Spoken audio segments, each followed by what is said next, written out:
So people would always say that you can be creative or you can be technical, but you can't be both. And for me, that was challenging because I always felt like I was both.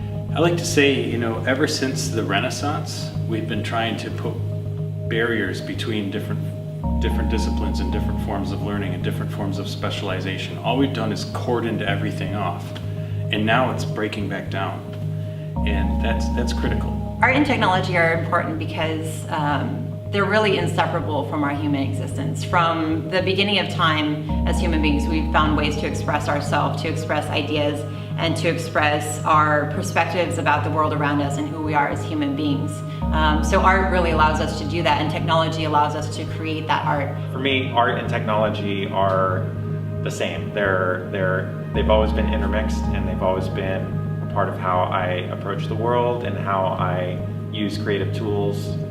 So it's not something that I've come to later in life. It's something that's kind of been since childhood. I think that technology is going to allow us to create experiences which are more immersive, more lifelike, because the desire and the demand for that is there. And technology follows what human beings want to be a reality.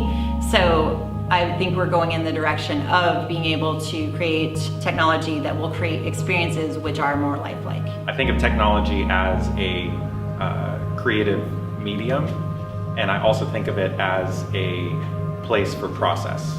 So code can become both, the medium which I'm manipulating to create interactive artwork, but it can also represent a process or procedure or an algorithm or set of steps that can create artwork in and of itself. So I like taking those tools of industry, those tools that are used for simulation and training and video games and film production, and leveraging them for experiences that are a little bit more outside the box. So because there were some restrictions in terms of students from different departments being able to take classes in other departments at the time, I switched majors to art and applied to the computer animation program after taking my fundamentals classes. And over the course of the 5 years that I was at UCF, I basically created my own major that was a combination of computer science, digital media, and art. And I did that because that's what I wanted to study. And I think there are many more people out there than we might think who want to mix art with science, with computer science, with performing arts, with music, with the humanities. And it's cool to see some of the things that have happened at UCF over the years, the emergence of FIA, the emergence of the Text and Technology PhD program, different ways that that's being explored. And I hope that those barriers between disciplines continue to get dissolved. The work I'll be showing at Snap Downtown is called Audiograph. So that is a piece that takes in the auditory environment in which the installation is situated and basically listens to what's happening around it and translates that sound into light and projects that in the form of a clock onto a surface. So basically what you're looking at with that piece is a continuous motion of what would be the second hand of the clock. As the second hand moves around, it's tracing out a frequency spectrum of sound, which basically think of that as like the low sounds and the high sounds. So you can kind of see the character of the sound that's happening, and it's interactive. You walk up to it, you can sing, you can clap, you can talk, you can pull out your iPhone and play the sound of whales singing in the ocean into the microphone and kind of see how sound is translated in that way.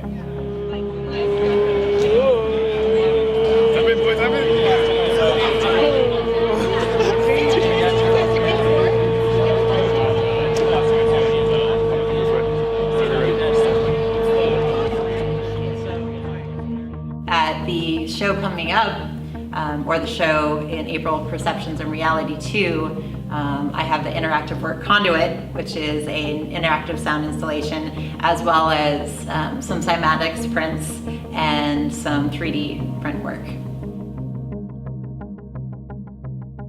So Conduit consists of 6 individual concrete pedestals. The pedestals are actually conductive, so when an individual touches them, they trigger different sounds and they trigger lights to light up 6 panels that are etched with symbols representing the different frequencies. So I had it in my mind that for each installation that I do, I challenge myself to work with new mediums. So With this one, because I love concrete, I insisted on working with concrete for the pedestals. Every couple days I would go in the backyard and mix 200 pounds of concrete by hand and pour it into these frames which created the pedestals. I etched the individual acrylic panels at a local makerspace factor. Every element of it was created by me, which I insist on doing it because I gain experience from every element of it. So I always challenge myself to do new things for it. So conduit is based on conductivity. The individual frequencies, they're harmonic tones. And so the etched symbols that are on the panels reflect the relationship of the harmonics being used. So the base harmonic is 60 hertz, and it actually shifts based on the time of the day. So if 60 hertz is the base frequency, the next one is 120, 180. So they're multiples of each other.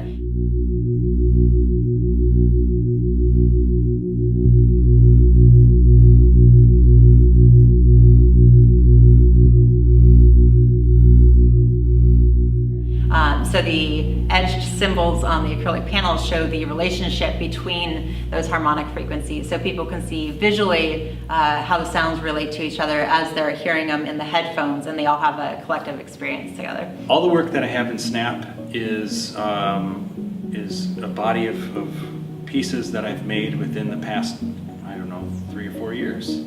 All of them include the interactivity, technological, kinetic, time-based explorations that I've been working on as of late. The piece that I'm working on tomorrow, so he and I came together and we decided to make a modular installation that we can kind of spread out in Snap on the gallery wall. And it uses fur, brightly colored fur of different patterns and orientations, and the fur is kind of pushed and pulled within a framework so that you get an undulating kind of abstraction on the wall.